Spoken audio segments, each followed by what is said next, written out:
It's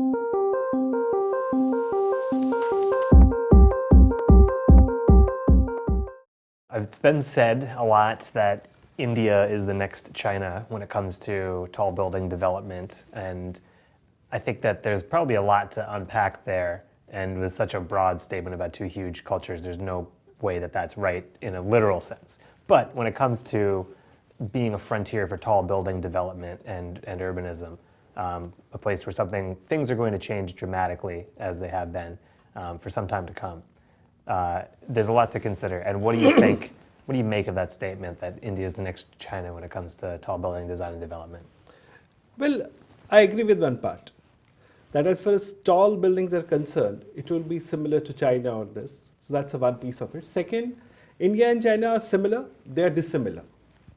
See, as far as the growth is concerned, see, China's growth has been more of a, it's outside, outwards, and has been growing. So Indian growth, which is currently, as of now, which is happening inward. So there is a lot of inclusive growth in India. Now, whether the growth is outward or inward, one thing it definitely creates is the jobs. So when the jobs are created, so people start migrating towards where the jobs are. So any productive person, in whichever part of the country he is, he starts migrating towards a place where the jobs are. Now, more particularly, in India, Mumbai is a place which cannot be away from the jobs. So if India is growing, so are the jobs. And if jobs are growing, Mumbai can't be away. So it's Mumbai. So if people are coming over there, there is the land law. There is the land, there's a ceiling to the land. You can't increase the land in Mumbai. So definitely, if the influx of the people is going to come, high rises are going to be built. The density of the population grows. You can't grow horizontally, you have to grow vertically. So definitely, as I see it today, definitely high-rise buildings are going to come and they are going to be order of the day. So that's for sure. Now, in that sense, if you tell me today, yes, if it is similar to what the development is in China, is in Shanghai, is in other parts of China, yes. So those type of developments will start or has already started in places like Mumbai.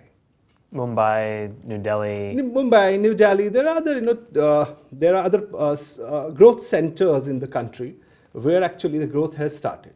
Now, if it comes to really super tall, it's Mumbai. It starts from Mumbai, and definitely it will scatter as the things start becoming denser and denser. People have no other option but to make a vertical neighborhoods, then horizontal neighborhoods.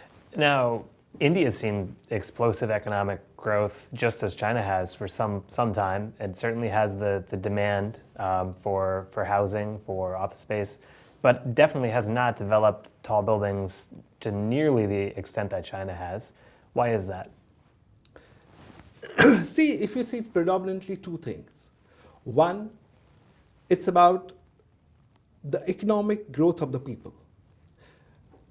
Predominantly, nobody will like to go straightway into a vertical development. People would like to go horizontal. We used to stay in a cave, and people would like to stay in a cave, and why not? But today you're coming out and you're going up. It can only happen if there is a concentration of people. If the influx of people is so high that you don't have enough spaces to spread out, it's going to happen. Now, two things in India again. One is the infrastructure development. The growth is faster than the infrastructure development. So it's lagging. So if it is lagging, then people will like to have the CBDs, more particularly have the residences around it. So there will be growth pockets. So where there's an area where people work and there's an area where people reside. So it's a walk to work concept. So definitely as the densities grow up, the verticals will come up. In China, the infrastructure growth has been much faster. So that way it is different than how the how the development in China is happening and how this thing is happening. So India, you have your own problems. So the way the Chinese growth has been happening, they have been actually, the infrastructure developments have been happening very fast. The growth, India is a democratic country. The projects get stalled. If somebody goes and he objects to it, so it takes its own time. Whereas those are not the issues over there. So that way we are a bit different in the growth. So obviously we have to form, while keeping everything intact, the growth will be, this thing, it will be pocketed growth. And as time grows, the infrastructure will keep on connecting between these growth centers. So that's how I see India growing up in terms of residential areas or CBDs. That's how the growth will happen. What do you see as some of the biggest challenges for sustainable development in India, in Indian cities? As this inevitably comes to pass, that cities get denser and build up, there's going to be a lot of problems to solve, as you mentioned, infrastructure, certainly accommodating massive numbers of people that have arrived in a city that might not be built for that many people. What do you see as some of the biggest challenges and exciting solutions potentially for them? Sustainable we can categorize, or we can broadly, it's a very subjective term, but we can put it into three baskets. One is the social, another is the environment, and third is it has to make economical sense. So if all three blend well, it's going to be a sustainable development. Now if I take one by one, whether it's a social or environmental or economics. So today, there may be in the scale, if I take every parameter or every value if I take, so the scale may not be, absolutely optimum for all. For some, it may be more. For some, it may be less. But yes, India, as a country, definitely will come. There will be a blend of these three where it will become a sustainable. Now, if you ask me in terms of social, so what is happening? In case of we're going to vertical, the horizontal neighborhoods are going to be vertical neighborhoods. So, but the bonding, what is happening in India, Indian culture where the people bond together. So whether that's horizontal or they live vertically, that bond is not going to break so easily. So if you tell me now in terms of social, is it sustainable? It's going to be sustainable. Now in terms of environment, see today all the developments, whatever developments it's getting, all the new age developments in India, they are by and large trying to be self-sustained. So now whether it's the water, it's energy, so all these parameters are getting, they're more into a sustainable cycle. So they don't want to depend on external resources. So everything wants to be of their own. So that way also it is there.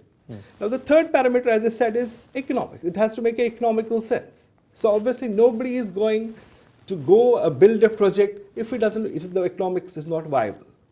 So anything today is a blend of social, environment, and economic. So if this blend is proper and optimal, so it's going to. And I see this happening more in an optimum manner. So I feel it's going to be a very sustainable development in India as in any other part of the world.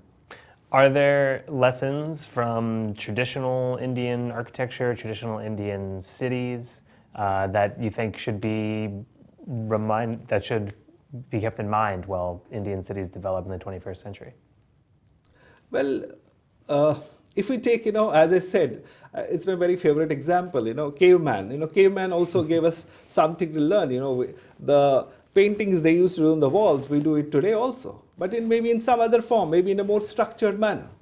So likewise, Indian art, whatever is there, the type of the buildings, this thing, so definitely it relates to that era, and it is being carried away by the people who are staying or who are residing in that area or in that particular this thing. So that will continue. There will be definitely learnings from the past, and it will continue. Today, world is a melting pot. You can't say this is the Indian this type of this thing, and this only will sustain over here. So today, all you have to blend with the new art, old materials, new materials. Everything is a blend today. So it's going to be like that way. Maybe the predominance will be okay. It's this is the culture of the people. Maybe it may be a predominant in a particular development, but it is going to be today. It's a global world. It's one world. So it's going to be the way buildings are going in any other part of the world. So is going to be in India. Only thing there will be some predominance from the old developments and this thing, which is basically a culture of the place. So that may have some presence over there. Tell me the difference between jump form and tunnel form construction and what Omkar is doing to innovate construction techniques in India. See, as Omkar, we have been trying to, as I said, it's one world. We are trying to build what are the good practices available anywhere in the world. See, world is today a show window. It's all available there. All you have to do is go there, have a look in the window and get it. If you like it, get it. So it's as simple as that. Now, if you are going to make buildings at a pace, if you have to make a buildings which has to keep pace with the influx of the people coming, or the number of the units you have to build. So you can't build the buildings in the same traditional way as it used to happen. So obviously you will need more of mechanization, you'll need more of management. It's technology plus management. So both the things have to be driven together. Now, if that has to be done, obviously, it's today, as I said, it's an open world. You get technology from any part of the world.